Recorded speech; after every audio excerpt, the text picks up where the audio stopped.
بسم اللہ الرحمن الرحیم، السلام علیکم۔ آپ دیکھ رہے ہیں ہیڈ آن اور میں ہوں منیب فاروق۔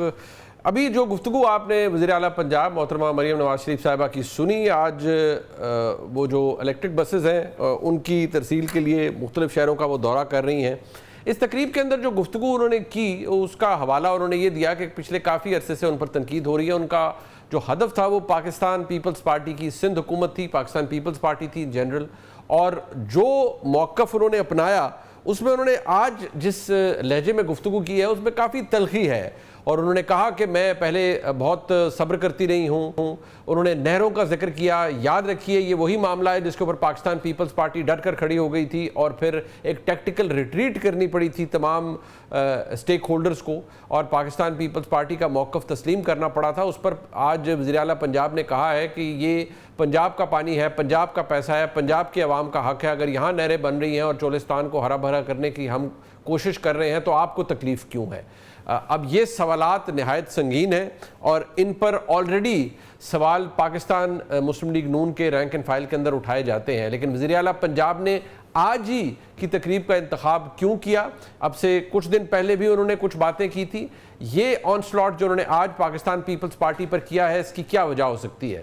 ایک وجہ یہ بھی سوچی جا رہی ہے کہ پاکستان مسلم لیگ نون کی حکومت اب کافی مستحکم ہو چکی ہے، نمبر گیم میں بھی پارلیمان کے اندر پاکستان پیپلز پارٹی پر ڈیپینڈنس کم ہوتی جا رہی ہے، اور نظام بھی پاکستان مسلم لیگ نون کی حکومت کو ہر طرح سے ہر طریقے سے سپورٹ کر رہا ہے۔ پاکستان پیپلز پارٹی کے اوپر پی ایم ایل این کی dependence with every passing day بتایا یہ جاتا ہے، بلکہ محسوس یہ کیا جاتا ہے کہ کم ہو رہی ہے، اور اب پاکستان پیپلز پارٹی کے ساتھ کوئی بہت کورڈیل ریلیشن شپ رکھنے کی پاکستان مسلم لیگ نون کو ضرورت نہیں ہے۔ ایشوز بھلے اہم ہو، بھلے ان پر بات ہو، بھلے وہ کتنے ہی درست کیوں نہ ہو، لیکن وہ اتحادی جو بظاہر اکٹھے نظر آتے ہیں، اکٹھے بیٹھتے ہیں، وہاں پر پنجاب جیسے اہم صوبے کی وزیر اعلیٰ کا آج اتنا تلخ بیان اس بات کی غمازی کرتا ہے کہ حالات شاید اب اس طرح سے کوارڈیل یا درست نہیں رہے۔ یاد رہے پاکستان مسلم لیگ نون کی چیف منسٹر جو پنجاب میں ان پر یہ بھی تنقید ہوتی ہے اور ہوتی رہی ہے، آج بھی ہوتی ہے، کہ صدر مملکت جب بھی لاہور تشریف لاتے ہیں تو مریم نواز شریف صاحبہ ان کو ریسیو کرنے کے لیے نہیں جاتی ایئرپورٹ کے اوپر۔ یہ تنقید بھی ان پر کی جاتی ہے، لیکن جو کچھ مریم نواز شریف صاحبہ نے کہا ہے اب اس کے اوپر آگے آنے والے دنوں کے اندر بھی ایک لمبی بحث ہوگی کہ اس کی کیا وجہ ہے۔ دوسری جانب اگر ہم آئیں تو پاکستان تحریک انصاف اور پاکستان مسلم لیگ نون کے درمیان سیاسی بحث یا سیاسی جو ایک نیگوسیشن ہے وہ تو نہیں ہو پائی، البتہ پاکستان مسلم لیگ نون کی جو پوزیشن ہے وہ ہر گزرتے دن کے ساتھ مضبوط ہو گئی ہے۔ پاکستان کے وزیر اعظم جو اس وقت برطانیہ میں موجود ہیں، امریکہ سے واپس آ چکے ہیں، آج انہوں نے ایک اہم سٹیٹمنٹ جاری کیا ہے جس سے یہ لگتا ہے کہ یاد شاید پرانی ہے جو ہمارے سامنے آ گئی ہے۔ ایک وقت تھا جب عمران خان صاحب کی بڑے ہی زبردست تعلقات تھے پاکستان کی اسٹیبلشمنٹ سے، اور ایسا نہیں لگتا تھا کہ کچھ تبدیل ہو۔ آج حکومت کی طرف سے جب یہ بات کہی جاتی ہے تو اس میں بھی یہ لگتا ہے کہ کچھ تبدیل ہوتا ہوا نظر نہیں آ رہا۔ وزیر اعظم پاکستان آج کیا کہہ رہے تھے، ذرا سن لیتے ہیں۔ اور فیلڈ مارشل سید عاصم منیر ہم ہر معاملے میں مشاورت کرتے ہیں، جو بھی قومی ایشو ہے، چاہے وہ خارجہ پالیسی ہے، چاہے یہ جنگ جو ہم نے جیتی ہے، چاہے اقتصادیات ہیں، چاہے آئی ایم ایف ہے، ہر بات پہ ہم مشاورت کرتے ہیں۔ الحمدللہ we are on one page اور اخلاص کے ساتھ محنت کر رہے ہیں دن رات، یہ اس کا نتیجہ ہے۔ اللہ تعالیٰ سے دعا ہے کہ یہی کوآرڈینیشن، یہی ہم آہنگی پولیٹیکل لیڈرشپ اور اداروں میں ملٹری لیڈرشپ میں اگر آئندہ بھی ہوگی تو پاکستان نہ صرف ماضی کے جو نقصانات ہیں ان کا وہ نقصانات ختم ہو جائیں گے، بلکہ پاکستان یعنی شبانہ روز محنت کے نتیجے میں اوج ثریا پہ ہوگا انشاءاللہ۔ یہ باتیں اپنی جگہ موجود ہیں، سیاسی بحران بہرحال پاکستان کے اندر موجود ہے، اس پہ بھی بات کر لیتے ہیں۔ میرے ساتھ موجود ہیں جناب شفقت عوان صاحب جو کہ ممبر قومی اسمبلی ہیں، پاکستان تحریک انصاف سے اسلام آباد اسٹوڈیو سے ہمیں جوائن کریں۔ شفقت صاحب بہت شکریہ آپ کا۔ میرے ساتھ موجود ہیں محسن شاہ نواز رانجھا صاحب جو کہ سابق ممبر ہیں قومی اسمبلی اور پاکستان مسلم لیگ نون کے اہم رکن ہیں۔ بہت شکریہ رانجھا صاحب آپ کا بھی۔ شفقت عوان صاحب میں آپ سے آغاز کرنا چاہوں گا، یہ جو جلسہ 27 ستمبر کو ہوا، سیاسی طور پر پاکستان تحریک انصاف نے اس سے کیا حاصل کیا ہے؟ یہ جو بیانات دیے گئے ہیں، یہ تو کوئی بھی پریس کانفرنس ہو، کوئی بھی موقع ہو تو پاکستان تحریک انصاف کی جانب سے دیے جاتے ہیں، اپنا گڑھ ہے، خیبر پختونخوا کی حکومت ہے، لیکن ان تلخ بیانات سے کیا سیاسی طور پر تحریک انصاف کچھ حاصل کر پائی ہے؟ بسم اللہ الرحمن الرحیم. بہت شکریہ منیر صاحب آپ نے بلایا. دیکھیں سیاسی جماعتیں کسی بھی جلسے سے کسی بھی احتجاج سے کیا حاصل کرتی ہیں. سب سے پہلی بات تو یہ ہے کہ وہ سارے لوگ جو کہتے تھے کہ عمران خان صاحب جو ہے وہ ایریلیونٹ ہو چکے ہیں, عمران خان صاحب کی مقبولیت کم ہو چکی ہے, میں چیلنج کرتا ہوں ان کو کہ وہ سارے لوگ مل کے جتنے بھی اس وقت حکومت میں شامل ہیں وہ سارے مل کے اور ان کے سارے لیڈر موجود ہوں, بشمول نواز شریف صاحب, بشمول آصف زرداری صاحب, بلاول صاحب اور میاں شہباز شریف صاحب اور مریم صاحبہ, اس سے 10 گنا کم ہی جلسہ کر کے ہمیں دکھا دیں. اچھا جی. یہ اس بات کا منہ بولتا ثبوت ہے کہ لیڈر نہ ہونے کے باوجود کل جس طرح پاکستان کی عوام نے پورے پاکستان سے پشاور میں جمع ہو کر اس بات کا ثبوت دیا ہے کہ وہ آج بھی عمران احمد خان کے پیچھے کھڑے ہیں, وہ آج بھی ایک نظریے کے پیچھے کھڑے ہیں, وہ آج بھی ان کی غیر قانونی گرفتاری کو نہیں مانتے, وہ آج بھی پاکستان تحریک انصاف کے ورکرز پر اور لیڈران پر ظلم اور جبر کو نہیں مانتے, اور آج بھی وہ ریاستی پالیسیوں کے خلاف کھڑے ہیں. یہ حاصل کیا ہے ہم نے. اچھا, جلسے میں تقریریں ہوتی ہیں اور ہوئی ہیں, اور جو بھی پالیسیز ہیں جن سے ہم اتفاق نہیں کرتے, جن سے عمران خان صاحب اتفاق نہیں کرتے, جن سے ہماری پارٹی اتفاق نہیں کرتی, ہم ہمیشہ سے اس پہ کھل کے بات کرتے ہیں اور پھر بھی کرتے رہیں گے. اور ایسی میرے خیال میں کوئی غیر مناسب تقریر نہیں تھی کہ جس کو یہ کہا جائے کہ یہ کوئی خدا نخواستہ ایسی تقریر ہے جس کو آپ کہیں کہ یہ. بٹ شفقت بھائی بات یہ ہے کہ جو آپ کے ایک کولیگ ہیں اور Khyber Pakhtunkhwa P T I کے صدر بھی ہیں جناب جنید اکبر خان صاحب, جب وہ یہ کہیں گے کہ اداروں کو میں اون کرتا ہوں لیکن مجھے اداروں کے جو سربراہ ہیں ان سے نفرت ہے, تو یہ بھی کوئی اتنی مناسب گفتگو تو نہیں تھی. نہیں, اداروں کو تو ہم اون کرتے ہیں نا, یہ تھوڑی بات ہے کہ ہمیں تو یہی ہم پہ الزام کیا لگایا جاتا ہے جی کہ پاکستان تحریک انصاف اداروں کے خلاف ہے. خدا نخواستہ ہم کسی بھی ادارے کے خلاف نہیں ہیں, سارے ادارے ہمارے اپنے ہیں اور پاکستان کے ادارے ہیں. بٹ سربراہ ادارے سے علیحدہ تو نہیں ہوتا نا شفقت بھائی, اگر آپ میری ریکویسٹ تو سنیں, میری ریکویسٹ تو سنیں. سربراہ تبدیل ہوتے رہتے ہیں, کبھی کوئی آ گیا کبھی کوئی آ گیا. سربراہ سے خدا نخواستہ نفرت کا اظہار اور ادارے سے نفرت کے اظہار میں فرق ہے. ادارے سے نفرت کا مطلب ہے آپ اداروں کو نہیں مانتے, آپ پاکستان کی بقا کے خلاف ہیں. اگر کسی شخص سے آپ کو شخصی اختلاف ہو تو وہ قطعاً بھی ادارے سے اختلاف نہیں ہے, اور بالکل کسی سے بھی آپ کو اختلاف ہو سکتا ہے, کسی نظریاتی اختلاف ہو سکتا ہے, آپ کو اس بات پہ اتفاق ہو سکتا ہے, اس سے اتفاق نہیں ہو سکتا کہ ان کی پالیسیز جو ہیں ان سے ہم اتفاق نہیں کرتے, لیکن ایک ہی پیغام ہم نے دیا ہے کہ ہم سارے اداروں کے ساتھ کھڑے ہیں اور پاکستان کے ادارے. بٹ شفقت بھائی بات یہ ہے کہ 2019 میں جناب عمران خان ادارے کے سربراہ پر تنقید کو غداری سے وہ کہتے تھے کہ یہ اس سے ایکویٹ کرتے تھے کہ یہ غداری ہے, ادارے کے سربراہ پر تنقید, اور وہ وہاں وہ کہتے تھے کہ اگر آپ نے سربراہ پر تنقید کر دی ہے تو غداری ہے. تو آج تحریک انصاف کی اس میں کیسے تفریق کر پائے گی؟ ایک بات تو پہلی بات یہ ہے کہ ہم اپنی اس ساری پالیسی پر افسوس کا اظہار بھی کر چکے ہیں اور ہم اس کے لیے معافی بھی مانگ چکے ہیں کہ ہم نے کوئی ایسی جو بھی بات کی ہے. دیکھیں, عمران خان صاحب نے بھی کہا ہے کہ وہ میری غلطی تھی اور ہم نے بہت کچھ سیکھا ہے ان غلطیوں سے. میری دعوت ہے پاکستان مسلم لیگ نون کو, پاکستان پیپلز پارٹی کو, جو 4 دفعہ برسر اقتدار رہ چکے ہیں, کہ خدارہ آپ بھی کچھ سیکھ لیں. آپ نے ووٹ کو عزت دوست کا سفر شروع کیا تھا اور آج آپ نے ووٹ کو بے عزت کر دیا ہے.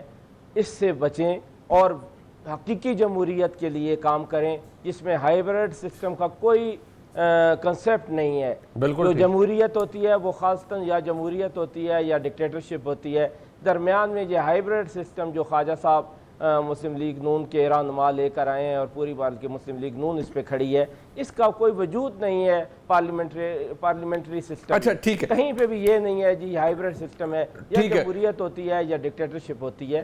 تو اس لیے ہم نے جو کوئی غلطی کی ہے ہم اس کی معافی مانگ چکے ہیں, اور ہم اب بھی چاہتے ہیں کہ ہر شخص ہر ادارہ اپنا اپنا کام کرے. بالکل ٹھیک ہے, یہ بات آپ کی درست ہے. ویسے اگر کوئی دیگر آئین کے اندر کوئی کانسیپٹ نہیں ہے ہائبرڈ نظام کا, یہ بالکل آپ نے درست بات کی ہے. سندھ صاحب خود ایک وکیل ہیں, کانسٹیٹیوشن کو سمجھتے ہیں. میں جو میرے ساتھ جناب رانا صاحب موجود ہیں وہ خود بیرسٹر ہے, خود آئین اور قانون کو بڑی اچھی طرح سمجھتے ہیں. رائے صاحب اس کی تو کوئی گنجائش نہیں ہے, یہ تو آپ بھی مانیں گے, لیکن اگر تحریک انصاف کہہ رہی ہے ہم اپنی پالیسی پہ ہم تو شرمندہ بھی ہیں, ہم معافی بھی مانگ چکے ہیں اگر ہم نے ماضی میں کچھ کہا تھا. آج آپ بہت خوش ہیں اس نظام کے اوپر اور جیسے یہ چل رہا ہے. وزیر اعظم صاحب نے کہا کہ بہترین ہے اور ایک پیج ہے اور بڑی اس میں ترقی مل رہی ہے, لیکن جو اس سے قباحتیں پیدا ہو رہی ہیں جس طرح عوان صاحب نے فرمایا, ان کو آپ ایڈریس نہیں کر رہے یا شاید محسوس بھی نہیں کر رہے. دیکھیے بات یہ ہے کہ جہاں تک غلطی کا احساس ہو جانا, غلطی کو مان لینا, اس کو تسلیم کر لینا, یہ ایک بہت اچھا عمل ہے. آگے چلتے ہیں تو جہاں تک ریاست کے معاملات ہیں, ریاست کو آگے لے کے چلنے کے معاملات ہیں, ریاست کے تمام اداروں کا آپس میں باہمی تعاون ہے, اگر وہ اچھا ہے تو اس کے اوپر بھی میرے خیال سے اختلاف ایک جمہوری شخصیت کو مناسب زیب نہیں دیتا.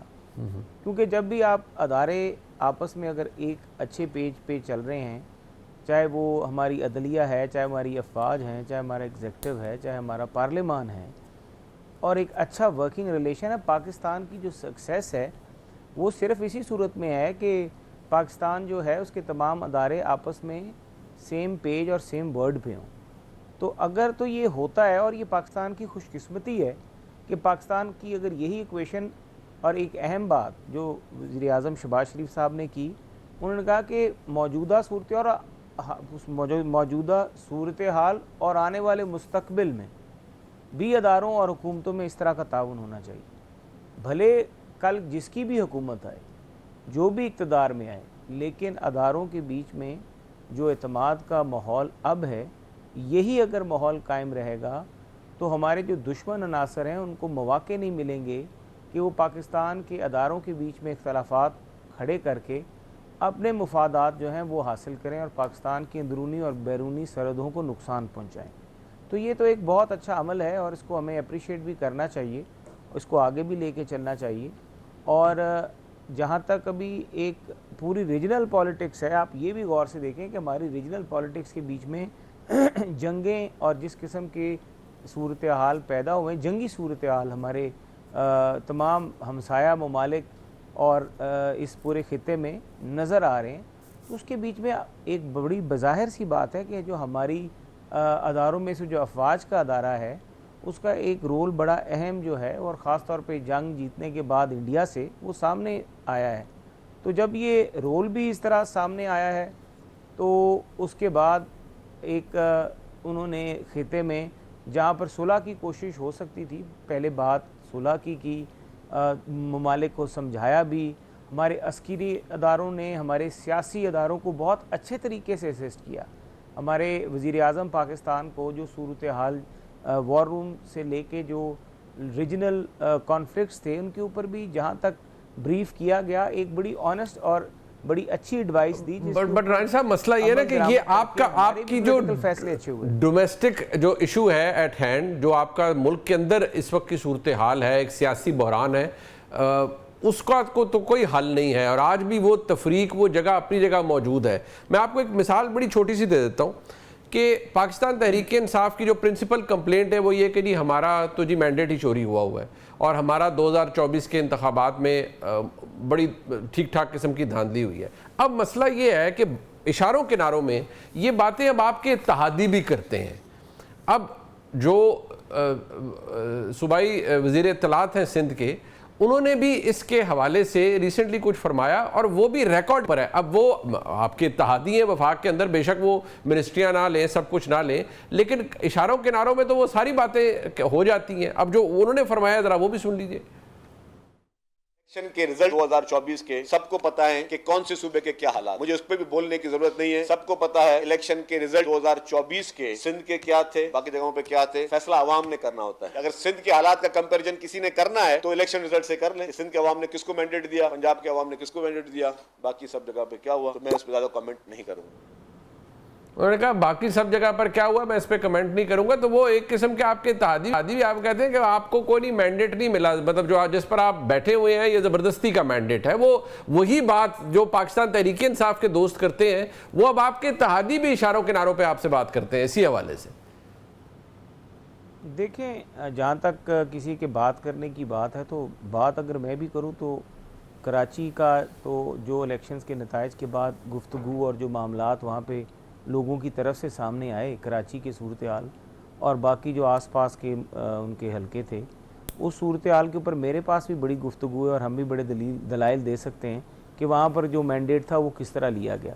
بلکہ اسے ماضی میں بھی چلے جائیں تو ماضی میں بھی جو مینڈیٹ جو وہاں پر لیا گیا وہ کس طرح لیا گیا وہ بھی سب کو پتہ ہے کہ وہاں پہ مینڈیٹ جس طریقے سے بھی حاصل ہوا, مینڈیٹ کس طریقے سے آتا تھا, کس طریقے سے معاملات کو آگے چلایا جاتا تھا, مینجمنٹ جو تھی سسٹم کی, اور وہ مینجمنٹ سسٹم جو تھا وہ کیا سسٹم تھا اور وہ کس طرح سسٹم چلتا ہے, یہ آج سے تو نہیں, میرے خیال سے تو وہاں پہ پھر 15 سال سے یہ سسٹم. ذرا احتیاط کیجئے گا آپ کے کچھ اتحادی افینڈ نہ ہو جائیں اس سے. پیپلز پارٹی کے علاوہ بھی کچھ آپ کے اتحادی ہیں جو کراچی سے ہیں وہ افینڈ نہ ہو جائیں. دیکھیں بات تو صرف ہے کہ اگر بات ہی کرنی ہے اور بات میں ہی وزن دینا ہے تو پھر تو اس طرح سے ہو سکتی ہے بات, لیکن میں یہ نہیں کہوں گا کہ ہمیں کسی کے کام پر اعتراض ہے. مسئلہ جو مسائل کھڑے ہیں وہ مسائل ہیں کام کرنے کے. اگر ہم کام کر رہے ہیں تو ہمارے کام اپنی جگہ پر ہیں, آپ بھی محنت کریں. ایک بچے کا واقعہ سناتا ہوں نا, وہ کلاس میں ایک بچہ تھا تو اس نے, استاد نے کہا کہ کسی کو تنگ کیے بغیر, پریشان کیے بغیر, وہ ایک لکیروں والا واقعہ نا کہ ایک لکیر اس نے کہا مٹائے بغیر اس کو چھوٹا کر دو, دوسرا بچہ اٹھا اس نے اسے بڑی لکیر کھینچ دی. تو صوبوں کو کام اس طرح کرنا چاہیے بجائے کہ وہ پرائمری اسکول کے بچوں کی طرح تھوڑا بہت اگر ہم ایک دوسرے کے ساتھ لیگ پولنگ کریں تو اس کے اوپر مناسب نہیں ہے. کام کریں, عوام کو ڈیلیور کریں.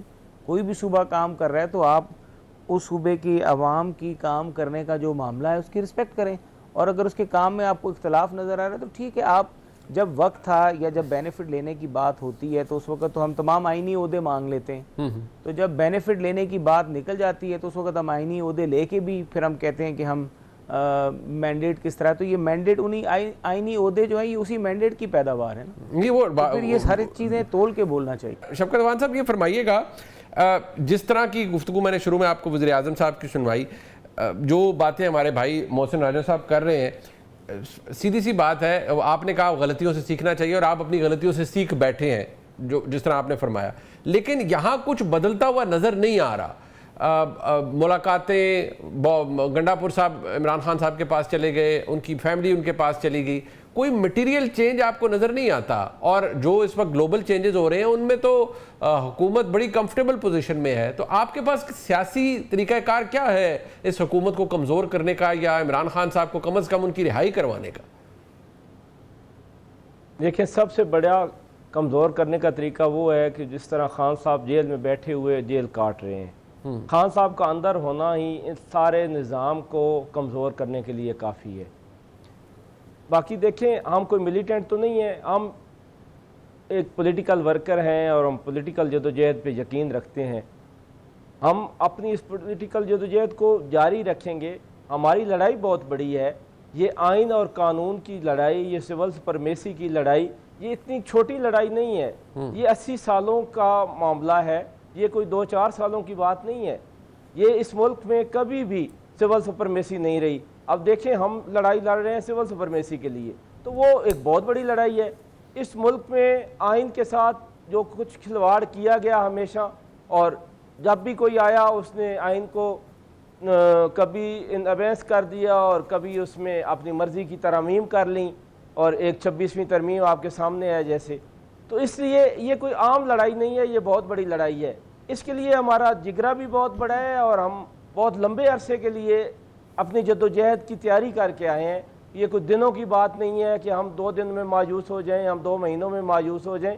ہم انشاءاللہ تعالی اپنی یہ پولیٹیکل سٹرگل اس وقت تک جاری رکھیں گے جب تک ملک میں سول سپرمیسی نہیں آ جاتی اور جب تک رول آف لا نہیں آ جاتا. مطلب لیکن اس کے لیے سیاسی جدوجہد کیا ہے, طریقہ کار کیا ہے آپ کے پاس؟ میری بات سنیں جی.